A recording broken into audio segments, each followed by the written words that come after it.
என்கிட்ட 25,000 இருக்கு. ஐயா, இதோட எவ்வளவு ஆச்சு?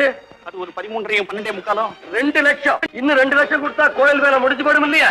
சிமெண்ட்டும் கம்பி எல்லாம் நாளுக்கு நாள் கச்சக்குன்னு ஏறிக்கிட்டே இருக்குது. ஒருவேளை 1-2 லட்சங்கள் கூடுதலாச்சுன்னா என்ன பண்றது? பரவாயில்ல, எப்படியாவது தைப்பூசத்துக்குள்ள கோவில் வேலை முடிஞ்சு ஆகணும். 100 மூட்டை சிமெண்டிய கோயில இறக்கிட்டேன். மீதி 100 மூட்டைய வழக்கம் போல என் வீட்டுல இறக்கிடு. மருதமலை கோயில கட்டுறதுக்காக தேவன் ஊரா பாட்டு பாடி பணத்தை கொடுத்துட்டு இருக்கிறான். அதுல பாதிய திருடி வீட்டை கட்டிட்டு இருக்கிறான். திருப்பணி வேலையெல்லாம் அவர் தான் பாத்துக்கிட்டு இருக்கிறார். ரொம்ப நல்லவர். ஐயோ, உனக்கு தெரியாது, இவன் அயோக்கியன், துரோகி, திருட. பொண்ணு நம்பிக்கை இல்லையா உனக்கு? நிரூபிக்கிறவா? அதுதான் இங்க பழக்கம். மரியாதையா கையெழுத்து போட்டினா தொடர்ந்து உன்னுடைய வண்டிக்கு வேலை கிடைக்கும். போடாதே. அதிர்ச்சி அடையாதீங்க மேனேஜர். நீங்க செஞ்ச துரோகம் எல்லாம் எனக்கு தெரிஞ்சு போயிடுச்சு. உங்க முகத்தை பாக்குறதுக்கு எனக்கு இஷ்டம் இல்லை. தயவு செஞ்சு இங்க இருந்து போயிடுங்க. பொண்ணா விடு, தண்டனை என் முருகனே கொடுப்பா.